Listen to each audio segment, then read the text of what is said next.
Yes, sir. ठीक है। Yes, sir. So let's start now.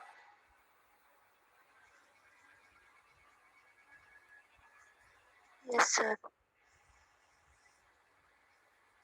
Regression हमारा कंप्लीट हो गया था, इफ यू रिमेम्बर, ठीक है।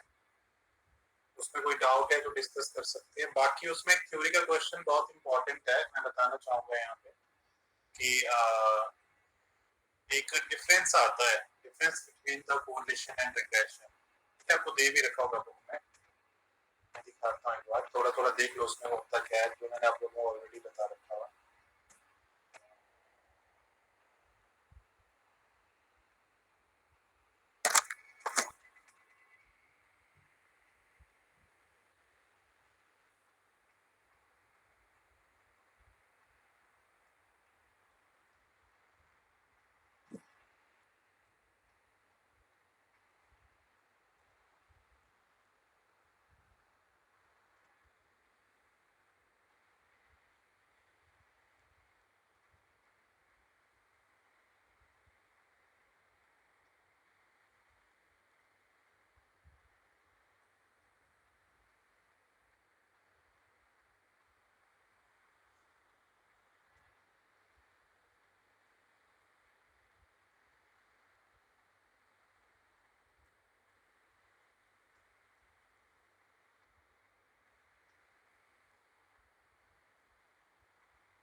Is it visible to all? Screen दिख रहा है सबको? Yes, sir. Yes.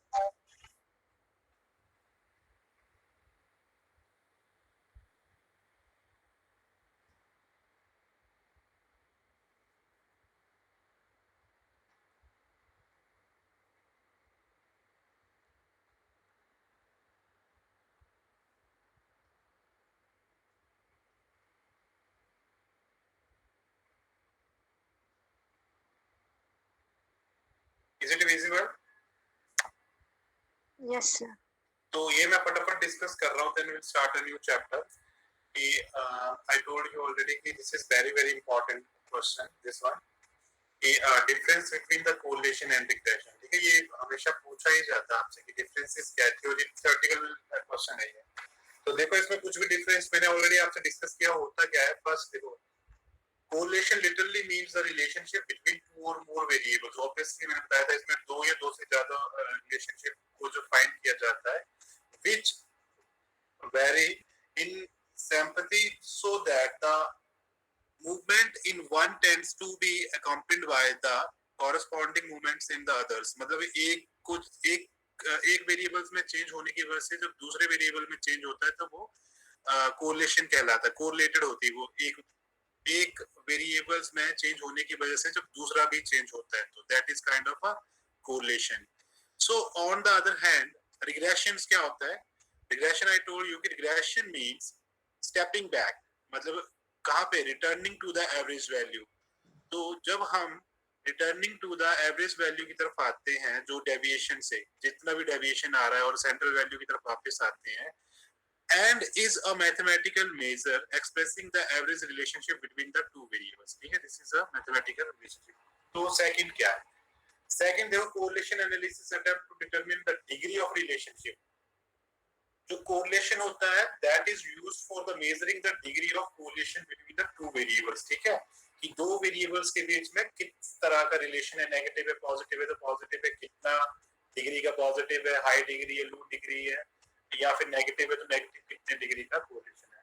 Correlation analysis attempt to determine the degree of relationship between the variables. On other hand तो रिग्रेशन एनालिसिस है attempt to establish the nature of the relationship. उस मतलब relationship का nature किस तरह का है, ठीक है। तो यहाँ पे हमें ये पता चलता है, एक में तो सिर्फ खाली डिग्री, दो वेरिएबल्स के बीच में रिलेशनशिप एग्जिस्ट करता है या नहीं, that's all in correlation. But जो रिलेशनशिप किस तरह का है, ठीक है, तो उसका नेचर क्या है।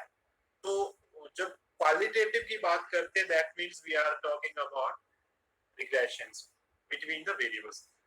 That is to study the functional relationship between the variables, thereby the provide a mechanism to predictions or forecast. तो उसी बेसिस पे हम किसी भी चीज को forecast या predict कर सकते हैं. थर्ड है इसमें correlation need not to imply cause and effect relation. I told you very beginning की जब correlation हमने शुरू किया था, correlation जो होता है cause और effect की कोई theory develop नहीं करता है. Yes or no? Yes sir. Yes sir. This is only two way to find the relationship via association between two or more than two variables. बस that's it. Positive and negative हमें नहीं पता, वो तो tool ये use करेंगे तभी हमें पता चलेगा. बट हमें सिर्फ रिलेशनशिप को फाइंड करना है. That's all. तो उसके बेसिस पे आप क्या है कि कॉज और इफेक्ट की थ्योरी को डेवलप नहीं कर सकते कि अगर ये चीज इतना होता तो दूसरा वेरिएबल इतना होता है दिस एंड दैट. बट जो आपका however the regression जो है आपका analysis clearly indicate that cause and effect relationship between the variables. ठीक है, तो यहाँ पे एक वेरिएबल्स मैंने बताया था आपको डिपेंडेंट होता है और एक इंडिपेंडेंट वेरिएबल्स होता है. on the basis of an independent variable we can easily find the dependent variables. तो उसके लिए हमें क्या बनानी होती है, दो इक्वेशंस प्रिपेयर करनी होती है. Regression equation x on y और regression equation of y on x. तो इस तरह से we can find the दोनों इक्वेशंस को फाइंड कर लेते हैं. और उस जब इक्वेशन को हम फाइंड कर लेते हैं फिर आप किसी भी वेरिएबल की वैल्यू दे रखी है कॉरेस्पॉन्डिंग वैल्यू आप इजीली फाइंड कर सकते हो. x की दे रखी है तो y की कर सकते हो, y की दे रखी है तो x की फाइंड आउट कर सकते हो. Is that clear? तो उसके बाद the next is correlation analysis is confined only the study of linear relationship. I told you very beginning linear means what? जब जिस रेट से जिस परसेंटेज से या जिस रेशो से चेंज होता है एक वेरिएबल दूसरे में भी उसी तरह का चेंज होता है. ठीक है, तो उसे हम बोलते हैं लीनियर कोरिलेशन.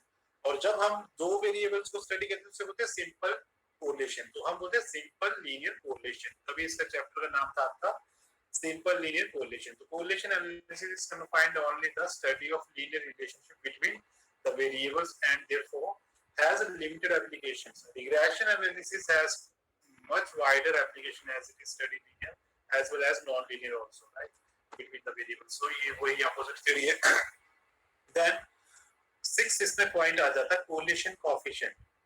Correlation coefficient आप फाइंड करोगे तो उसको किससे डिनोट करते हैं, स्मॉल r से डिनोट करते हैं x, y for simply between the variables. ये फॉर्मूले की बात हो रही है यहाँ पे. लास्ट है आपका यहाँ पे लास्ट है. तो लास्ट आपका है correlation coefficient is independent of change of the origin and scale. Regression coefficient are independent of the only change of origin but not scale. ये स्केल को क्योंकि इसमें लीनियर है तो लीनियर में एक ही तरह का रेशियो डेवलप किया जाता है दोनों वेरिएबल्स में. एक दो के हिसाब से आगे बढ़ रहा है तो दूसरे वेरिएबल में भी उस तरह का इम्पैक्ट आता है. बट रिग्रेशन में इस तरह की थ्योरी नहीं होती. तो this is very important part of theory in this chapter, the difference between the correlation and regression. ठीक है, तो इसे देख लेना आप लोग. मैंने थोड़ा सा ऐसे रीड आउट किया है, आप इसे अच्छे से समझ लेना. क्या ये फॉर्मूले मैंने आप लोगों को बता दिए थे रिग्रेशन के सारे. ठीक है, देखो सबसे पहले आपको मैं एक बार फिर से इसका हाइलाइट्स दे दूं. करना क्या होता है, सबसे पहले इसको आपको रिग्रेशन इक्वेशंस बनानी होती है. क्या एक तो regression equation y on x बनेगी, दूसरी क्या बनेगी x on y. तो y on x की क्या थी, मतलब यहाँ पे इस केसेस में y डिपेंडेंट है और x इंडिपेंडेंट है तो ये इक्वेशन बनेगी. दूसरी क्या होगी ये. अब इसमें से मीन आप चाहे एक्चुअल मीन फाइंड करो, y का करो जो x बार है y बार है.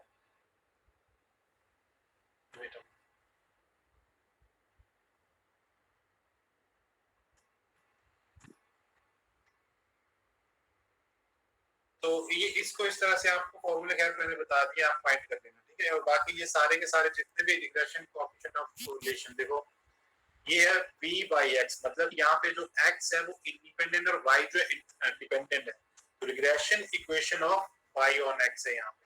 तो ये कोएफिशिएंट है बेसिकली. तो कोएफिशिएंट कितनी तरह से निकाला जा सकता है मैंने बताया था आपको. एक तो ये फॉर्मूला है, you can apply this formula. एक आपका ये फॉर्मूला है जिसको मैंने आपको ये बताया था शॉर्ट में, आप ये भी लिख सकते हो, कोई प्रॉब्लम नहीं है. एक फॉर्मूला ये है जब आप मीन डेविएशंस लेते हो, सॉरी एज्यूम्ड डेविएशंस लेते हो और एक ये जब आपके पास आइटम्स गिवन हो, मान लो कि आपके पास डेटा गिवन है, स्टैंडर्डाइजेशन ऑफ वाई दे रखा है, स्टैंडर्डाइजेशन ऑफ एक्स दे रखा है और कोरिलेशन दे रखा है, तो जब आप बी एक्स वाई या बी वाई एक्स निकालोगे तो सिंपली ये फॉर्मूला पुट कर दोगे, आपको इस तरह से भी आप कोएफिशिएंट ऑफ रिग्रेशन इक्वेशन निकाल सकते हो दोनों का एक्स और वाई। अब इसी तरह से ये ऑपोजिट है दूसरा है, तो इस तरह से ठीक है। तो आप लोगों ने क्या कर लिया होगा, कोई प्रॉब्लम तो नहीं की थी प्रैक्टिस आप लोगों ने? Yes sir. ठीक है, तो नाउ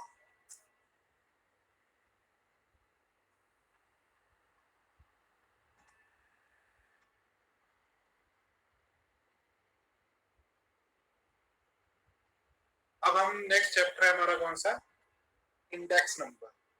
इंडेक्स नंबर क्या होता है पहले मैं आपसे डिस्कस कर लूं थोड़ा, then we will start. What do you mean by index number?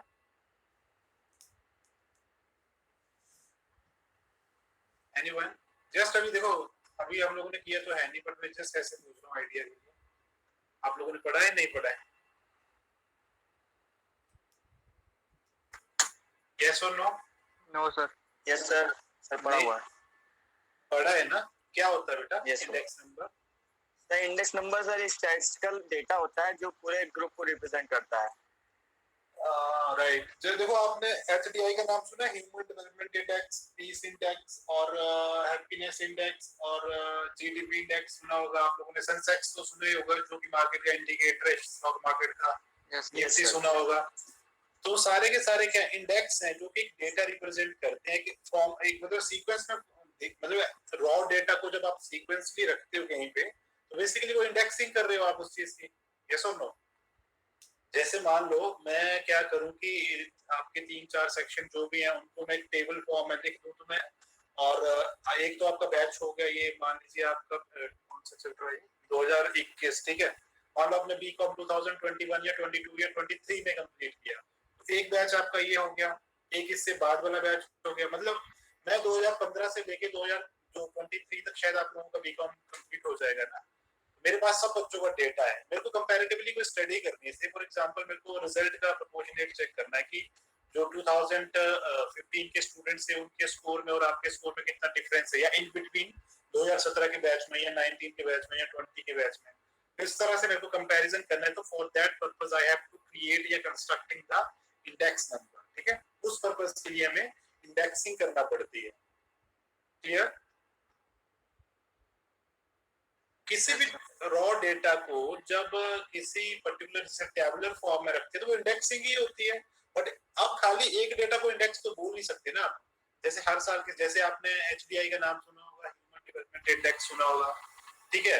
तो उसका हर कंट्री का डेटा होता है, हर साल निकलता है वो वाला जो डेटा होता है, तो फिर उसके बीच में कंपैरेटिवली बताते हैं इंडिया इतने स्लॉट्स ऊपर चला गया, नीचे चला गया।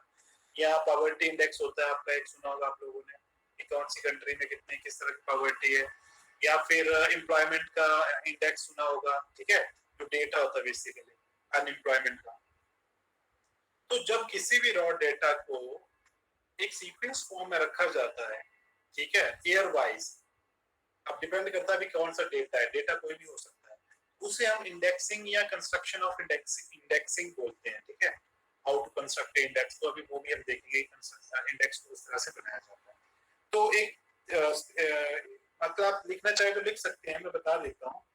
इंडेक्स बेसिकली क्या होता है, an index number is a statistical measure designed to show changes in variable और a group of variables with respect to time के अकॉर्डिंगली हो सकता है, जो मैं बता रहा था आपको, या फिर ज्योग्राफिकली लोकेशंस के अकॉर्डिंगली हो सकता है, प्राइस के अकॉर्डिंगली हो सकता है, या फिर इनकम के अकॉर्डिंगली हो सकता है, या फिर आपका जो लिविंग स्टैंडर्ड होता है लोगों का वो इंक्रीज हुआ डिक्रीज हुआ, वो डिपेंड करता है उनके इनकम पे, तो वो हो सकता है।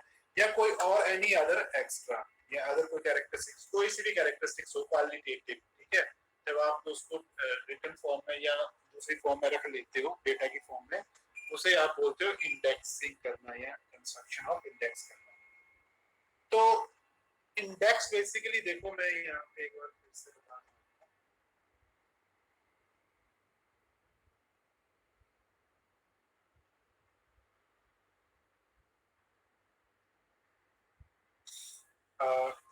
इंडेक्स जो इंडेक्स नंबर्स होते हैं या टाइप ऑफ इंडेक्स नंबर जो होते हैं वो 3 तरह के होते हैं, ठीक है, आपको पता होना चाहिए, जो आपके सिलेबस में है, बट मेन एक ही है, बाकी 2 है वो थोड़ा थोड़ा देखेंगे उनको। तो 3 जो इंडेक्स होते हैं, प्राइस इंडेक्स नंबर सुना होगा आप लोगों ने, यस और नो, सुना है या नहीं, यस और नो में आंसर चाहिए? No sir. No, yes sir सुना। ठीक है। तो प्राइस इंडेक्स नंबर मींस कि आपके पास प्राइसेस गिवन होते हैं एनुअली, चाहे वो कमोडिटी के हो, जैसे फॉर एग्जांपल कि आज की डेट में जो व्हीट का या राइस के प्राइसेस हैं मार्केट में, वो मेरे पास लास्ट 10 इयर्स का डेटा है। जब उसे मैं टेबुलर फॉर्म में लिखूंगा कि 2005 से लेके या 2010 से लेके 2020 10 इयर्स का डेटा है फॉर एग्जांपल मेरे पास, ठीक है। तो मैंने सारे रेट्स अकॉर्डिंगली लिख दिए, 10 साल का डेटा लिख दिया कि इतना थे, 2011 में ये रेट थे, 2012 में ये रेट थे। अब मेरे को क्या करना होता है कि मेरे को पता करना है कि कितना परसेंट चेंज हुआ है, अब वो इंक्रीज होगा या डिक्रीज होगा, ऑब्वियस सी बात है ना, या तो प्राइस बढ़े होंगे या कम हुए होंगे किसी भी कमोडिटी के। अब जैसे आपका ये है सेंसेक्स है, वो भी तो एक इंडेक्स है ना, इंडिकेटर है, जो मार्केट की जो मार्केट का जो ट्रेंड होता है वो बताता है कि आज मार्केट का कैसा रहा। हालांकि जरूरी नहीं कि सेंसेक्स डाउन जाए तो आपका पैसा भी डूबेगा, इट्स नॉट नेसेसरी। हो सकता है जिस कंपनी में आपने इन्वेस्ट किया हो वो उस दिन बड़ा अच्छा मतलब आपने अर्न किया हो, जरूरी थोड़ी ना कि सेंसेक्स मान लो 400 नंबर डाउन चला गया तो आपका पैसा भी डूब गया हो। तो वो तो एक इंडिकेटर है, ओवरऑल एवरेज निकाला जाता है सारी जितनी भी कंपनी लिस्टेड होती है, क्लियर। तो इसी तरह से जब हम प्राइस इंडेक्स नंबर, आपके पहले मैं बता दूं कितनी तरह के इंडेक्स नंबर होते हैं, आपके type of index number. Today we are start the index numbers. सबसे इजी चैप्टर स्टार्ट करता है आपको। तो इंडेक्स नंबर में सबसे पहले आ जाता है आपका, ये मैं लिख देता हूं, टाइप या काइंड्स ऑफ कर सकते हैं, टाइप्स ऑफ इंडेक्स नंबर। पहला जो होता है वो होता है price index number, price index number. बेटा ध्यान से सुनना, फ्री के नंबर है ये वाला चैप्टर। तो सेकंड होता है क्वांटिटी, क्वांटिटी मतलब कमोडिटी की क्वांटिटी की बात हो रही है, इंडेक्स नंबर। और थर्ड होता है value index number, value index number. ये 3 तरह का इंडेक्स है आपके सिलेबस में, बेसिकली हम इसी को डिस्कस करते हैं, बट ये भी देख लेंगे कि 2 क्वेश्चन इसके। तो प्राइस इंडेक्स नंबर की जब हम बात करते हैं, इसको जब हम कैलकुलेट करते हैं, तो अब पहले खैर फॉर्मूला सब जगह पे सेम ही होता है, मैं सीधा बता देता हूँ कि कंस्ट्रक्शन ऑफ इंडेक्स नंबर किस तरह से किया जाता है, ठीक है, या method of constructing index number, सीधा उसी पे आ जाते हैं।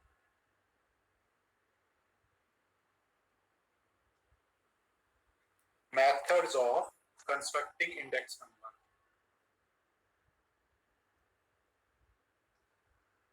Method of constructing index number.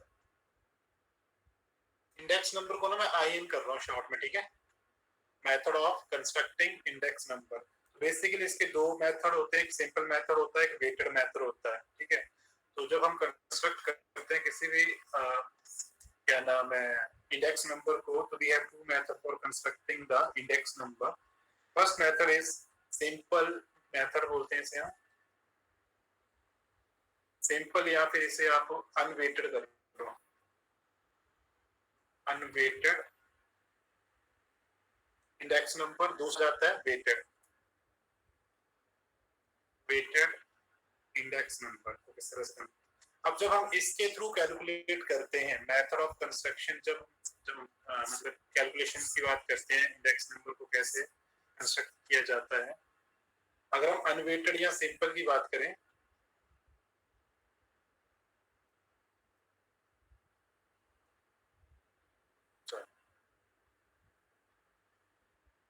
पहला आ जाता है हमारा सिंपल या अनवेटेड। तो 2 ही मेथड है, दोनों में अप्लाई होते हैं। पहला होता है आपका simple aggregate method, is simple जो अनवेटेड में है, ये हो गया आपका सिंपल या अनवेटेड। सिंपल एग्रीगेट, ठीक है, एग्रीगेट लेते हैं यहाँ पे, सिंपल एग्रीगेट मेथड और दूसरा होता है आपका सिंपल एवरेज। यहाँ पे एग्रीगेट लिया ना, प्राइस हो चाहे क्वांटिटी हो या वैल्यू हो, उसका एग्रीगेट लेंगे। और यहाँ पे हम क्या लेंगे, एवरेज। तो simple average of relative method, simple sorry not मतलब इसी का चल रहा है ना कि सिंपल और अनवेटेड का, या अनवेटेड बोल सकते हो आप इसे। Simple average of relative method. तो दो तरह के मेथड से, और सेम ही आपका वेटेड के थ्रू, वेटेड में वैसे कैलकुलेशन की जाती है।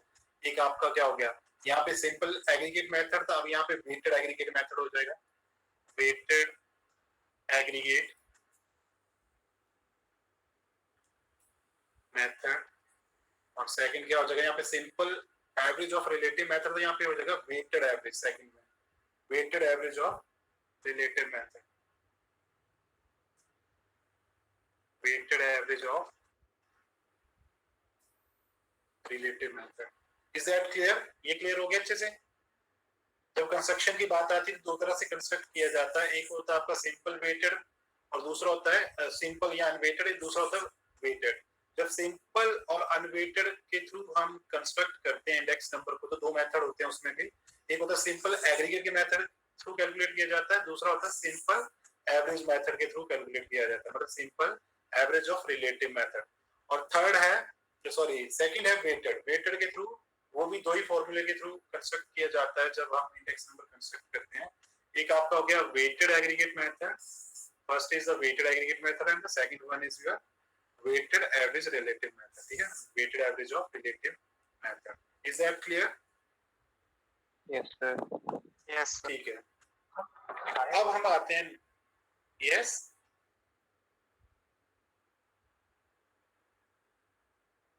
किसी को कोई डाउट तो नहीं है बेटा? No sir. ठीक है, मान लीजिए आपके पास, पहले हम करते हैं जैसे इस बुक के अकॉर्डिंग चलूं तो एक क्वेश्चन है यहाँ पे, ठीक है। From the following data calculate the, अब देखो इसमें हम करते क्या है, कैलकुलेट P01। P01 मींस जो P01 होता है वो क्या होता है आपका प्राइस इंडेक्स होता है बेसिकली, उसको डिनोट किया जाता है। P01 is basically obtain the expressing the aggregate of price of all items. तो जो इसका फॉर्मूला जो होता है कैलकुलेट करने का, मतलब अनवेटेड जो aggregate value P01 is equal to, इसका मतलब होता है क्या, aggregate of price of all item P01, इसका समीशन ऑफ P1 जो हमारे क्या करंट प्राइस होते हैं, divided by summation of P0 जो हमारे, जो भी हमने बेस ईयर लिया है। जैसे मान लो 2010 के थ्रू कैलकुलेट करना है या 2012 के थ्रू चलना है, तो बेस ईयर यहाँ पे लेते हैं इनटू 100। तो ये हमेशा परसेंटेज में होता है, बट परसेंटेज शो नहीं करते। जो भी आंसर आएगा वो एज इट इज रहने देते हैं, वहां परसेंटेज लिखते नहीं, वो इंडिकेट यही करता है इंडेक्स नंबर हमेशा परसेंटेज नहीं आंसर पे होता है। अब जैसे कि मान लीजिए क्वेश्चन है,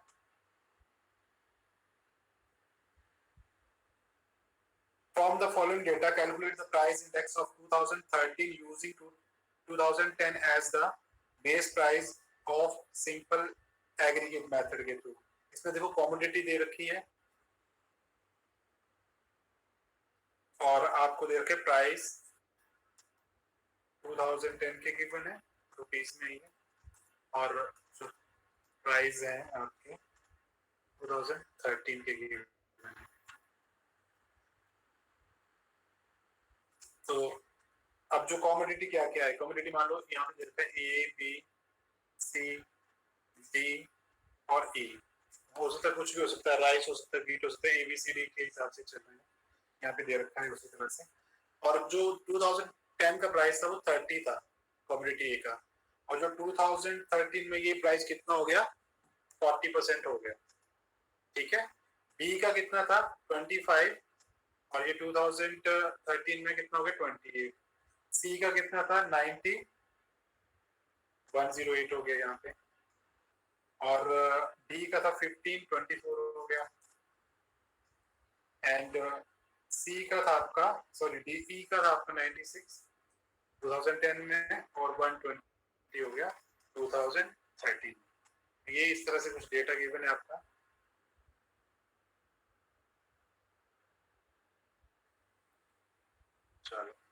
अब हमें क्या पूछा है इसने कैलकुलेट करने के लिए कि बोल रहा है कैलकुलेट प्राइस इंडेक्स फॉर 2013 के लिए। तो P01 जब कैलकुलेट करेंगे तो फॉर्मूला मैंने ऑलरेडी बता रखा है, समेशन ऑफ P1 जो करंट होता है और जो बेस जैसे यहाँ पे 2013 का दे रखा है P0, ठीक है। तो ये हो गया P0 into 100। अब this is P1 for you, sorry P1 ये है आपका और ये P0 बेस ईयर जिसके साथ कंपेयर किया जा रहा है आज के प्राइस को। आज के प्राइस करंट प्राइस को हम बोलते हैं P1 और जो बेस लेते हैं P0 है। अगर 10 लिया तो 10 है, 11 लिया तो 11 है, 12 लिया तो 12, जो भी क्वेश्चन में बोला होगा यहाँ पे 10 बोला, 10 के हिसाब से डेटा गिवन है सारा। तो अब आप क्या करोगे, एक तो पहले इनका समीशन करोगे, यस और नो, टोटल कितना हो गया, दिस इज P0 और this is summation of P1, कितना कितना आ गया 37 55 55 145 कितना हो गया 256 और 320 256 कुछ भी नहीं किया है ना हमने, तो बस कितना था P1 320 and this is 256 into 100 कितना आ गया ये 125 125 125 हुआ तो कितना परसेंट इंक्रीज हुआ ये 25%। 25% इंक्रीज हुआ टोटल, मतलब 2010 के जो प्राइसेस थे और जो 2013 के प्राइसेस गिवन थे क्वेश्चन में हमें, उसके अकॉर्डिंगली जो हमने मेथड यूज किया अनवेटेड वाला या सिंपल एग्रीगेट मेथड के थ्रू जो कंस्ट्रक्ट किया इंडेक्स को, तो हमें पता चला जो प्राइस इंडेक्स आ रहा है ABCDEF जो भी आपको दे रही थी कमोडिटी, उसका आ रहा है 125%। दैट मींस कि जो हाइक हुआ वो 25% ओवर द लास्ट 3 इयर्स, ठीक है। इज इट क्लियर या दोबारा बताऊं फिर से? नो सर, समझ आ गया, क्लियर है। ठीक है ना, बिल्कुल सेम, हाँ बिल्कुल सिंपल है, कुछ है भी नहीं इसमें समझने वाला। Yes. ये तो हो गया आपका सिंपल वाला। अब दूसरा क्या था आपका सिंपल के बाद? So weighted था। नहीं, कंस्ट्रक्शन के दो थे, कन्वर्टेड में सिंपल एग्रीगेट था, एक रिलेटिव था ना। Yes sir. Simple average of price relative, दूसरा एक तो हो गया ना हमारा सिंपल एग्रीगेट मेथड, एक था सिंपल का ही था, सेकंड क्या था simple average of average of relative method. इसमें बेसिकली देखो होता क्या है, रिलेटिव मेथड में एवरेज यहाँ पे हम अर्थमेटिक मीन से भी कैलकुलेट कर सकते हैं, इसे हम जीएम ज्योमेट्रिक मीन से भी कैलकुलेट कर सकते हैं। अर्थमेटिक मीन से कैलकुलेट करेंगे तो कोई प्रॉब्लम नहीं है। अगर क्वेश्चन में जीएम से पूछा होगा तो आपको क्या करना पड़ेगा, जीएम में क्या यूज करते हैं ज्योमेट्रिक मीन में हम लोग लॉग एंटी, याद आया लॉग एंटी लॉग वगैरह यूज करते थे। Yes sir. हाँ, ज्योमेट्रिक मीन के फॉर्मूले के हिसाब से अगर क्वेश्चन में पता चलेगा, अगर मान लीजिए आपने अर्थमेटिक मीन के थ्रू कैलकुलेट किया तब तो कोई प्रॉब्लम नहीं है, क्योंकि रिलेटिव है तो हर वैल्यू को क्या करोगे इंडिविजुअली कितना अप और डाउन हो रहा है वो वहीं पे चेक हो जाएगा। तो जैसे मान लीजिए उस टाइम में P01 जब अगर आप इस मेथड से कैलकुलेट करोगे अर्थमेटिक मीन से, फॉर्मूला क्या हो जाएगा 1/n समेशन ऑफ P, और ये समेशन ऑफ P जो है ये क्या है, इसको देख लो क्या है summation of P। P is basically P1 divided by P0 into 100, ठीक है।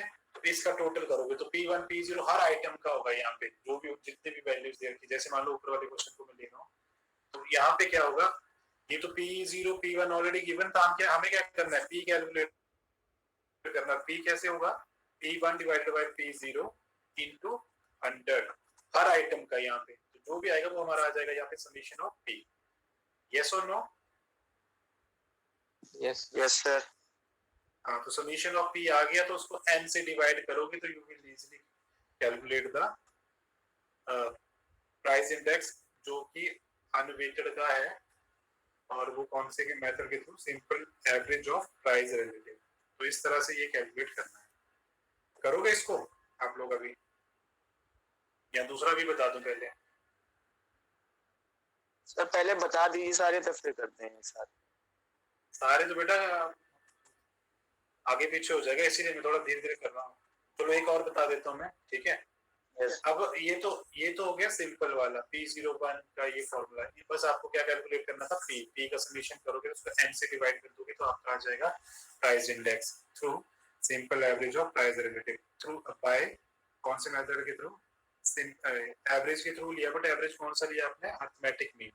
अगर आपने ज्योमेट्रिक मीन से कैलकुलेट किया देन होगा क्या, P01 इज इक्वल टू, अब anti log AL, anti log of 1 by n summation of log p, बस दैट्स इट। इस तरह से करना है, मतलब जो आपने p निकाला था ना अभी, यस और नो, ऊपर जैसे मान लो आप एक कॉलम उसका ना, हर इंडिविजुअल का क्या निकालना है आपको। अब हाँ, ये p आपने मान लो निकाल दिया, सबका p आ गया आपका a b c d e का। अब आप इसका क्या निकालोगे, log p, ठीक है। तो log p निकालोगे, जो भी आपका log इस इन वैल्यूज का log चेक करके नीचे आ जाएगा आपका समीशन ऑफ log p। बस जो log p आएगा बाद में उसको डिवाइड n से करोगे, n से डिवाइड करने के बाद आपको उसका एंटी लॉग चेक करना है। चलो इसी जो मैंने क्वेश्चन दे रखा है, इसी क्वेश्चन को दोनों मेथड से करो आप, और बताओ मेरे को, ठीक है सर अगर हम अरिथमेटिक मीन से करें सेम क्वेश्चन को और ज्योमेट्रिक मीन से करें सर, दोनों का आंसर तो डिफरेंट आएगा ना सर? हाँ वेरिएशन आएगा, मतलब आसपास ही होगा बट वेरिएशन आएगा, ठीक है। Okay sir, okay sir. थोड़ा बहुत आएगा, ज्यादा नहीं आएगा, मतलब वेरिएशन आता है थोड़ा बहुत। और क्योंकि वो अंडरस्टूड होता है, क्योंकि आप एंटी लॉग यूज करते हो तो आप पॉइंट टू पॉइंट चलते हो। Yes sir, yes sir. तो प्लीज आप इसे अभी जो एक क्वेश्चन जो ऑलरेडी मैंने दे रखा था इसको करिए आप, इस क्वेश्चन को करिए, ठीक है, जो अभी गिवन है, दोनों मेथड के थ्रू, अरिथमेटिक मीन के थ्रू भी करना है और ज्योमेट्रिक मीन के थ्रू भी करना है। ये आज हम अनवेटेड को खत्म करके कल वेटेड का शुरू करेंगे। वेटेड का आपने सुना होंगे बड़े सारे फॉर्मूले, फेमस फॉर्मूले वही है मेन। पहले इसको करके बताओ।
अब सिंपल है, कुछ करना नहीं, फटाफट आंसर बताओ मेरे को कितना है।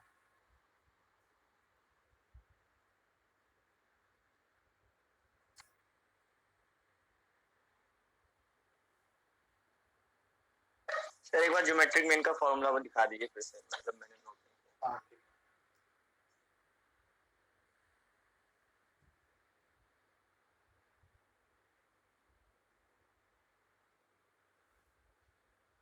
है, ये दिख गया।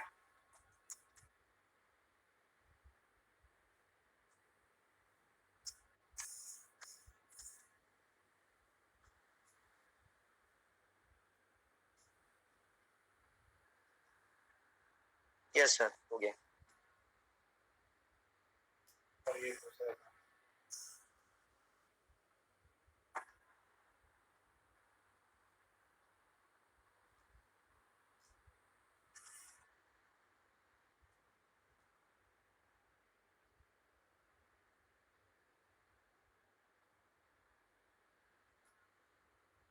तो ये बता दो आपका ज्योमेट्रिक मीन से कितना है और अरिथमेटिक मीन से कितना आ रहा है। सेम सेम क्वेश्चन है।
सर अर्थमेटिक मीन से तो 130.066 समथिंग आ रहा है। अच्छा ठीक है, गुड। और दूसरा कितना आ रहा है? सर अभी निकाल रहे हैं। हाँ बेटा करिए।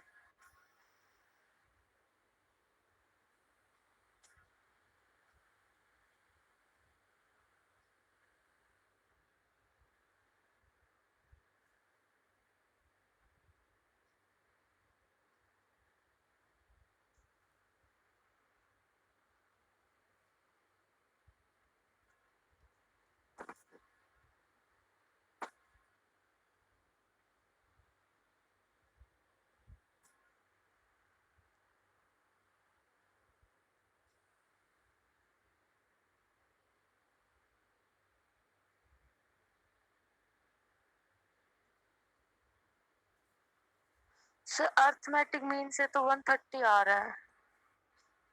और वैसे कितना आ रहा है दूसरे मेथड से? दूसरा क्या नहीं कर रहे हैं। करिए करिए करिए करिए, मतलब आस पास आने चाहिए।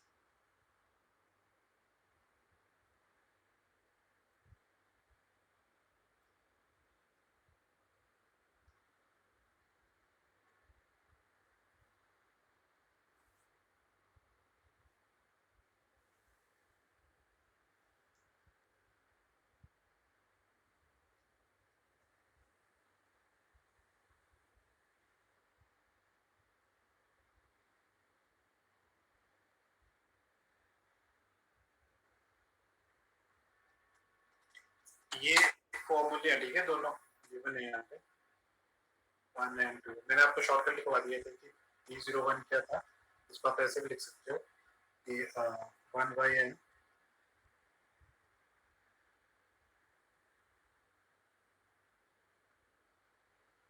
Summation of p। ठीक है, ये क्योंकि आपने p ऑलरेडी कैलकुलेट कर लिया, तो मैंने बता दिया था p क्या होता है। p is equal to p1 p0 into 100, जो यहाँ पे उन्होंने लिख रखा है तो सेम है, और ये भी सेम ही है। ठीक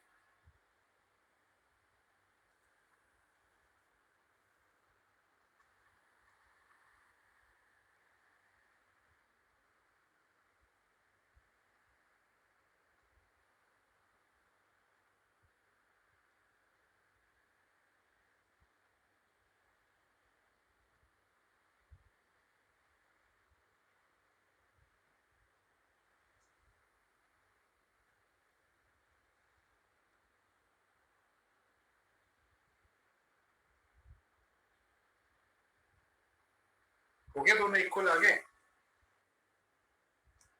इक्वल मतलब थोड़ा सा वेरिएशन आएगा, बाकी answer will be the same.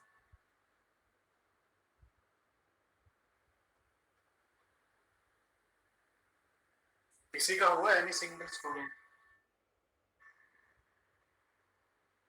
Yes sir.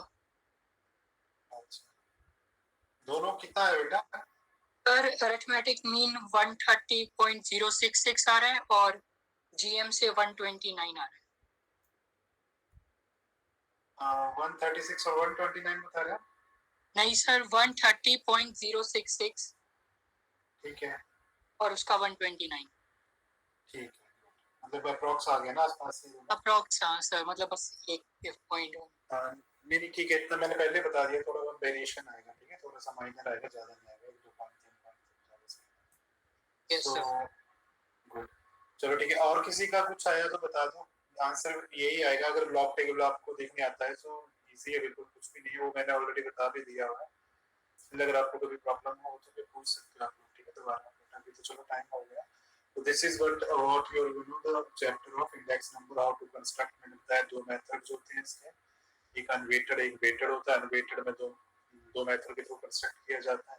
एक आपका क्या नाम है, जब एग्रीगेट लेते हो तब, और दूसरा जब एवरेज लेते हो। और एवरेज भी दो तरीके से लिया जा सकता है, डिपेंड करता है आप किस तरह से देखते हो। एंटीलॉग बेसिकली आपको पता होना चाहिए यूज इसलिए किया जाता है, कई बार वैल्यूज बहुत बड़ी बड़ी होती है, उसको स्मॉल करने के लिए हम एंटीलॉग यूज करते हैं, लॉन्ग टेबल, ठीक है। तो इस तरह से आप लोग थोड़ा प्रैक्टिस कर लेना, देख लेना, अगर नहीं समझ आएगा तो पूछ लेना।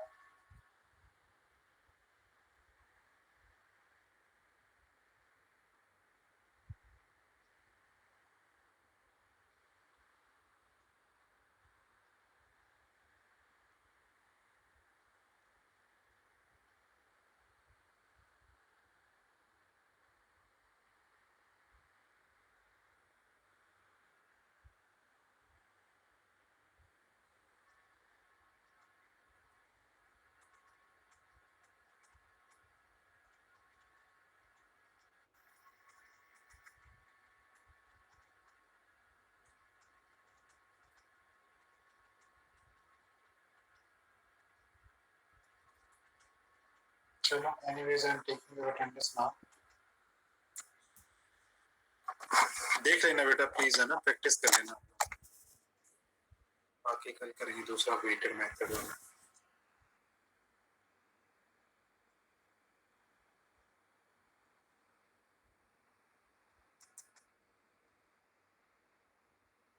Tell your roll number 4506। Yes sir. 45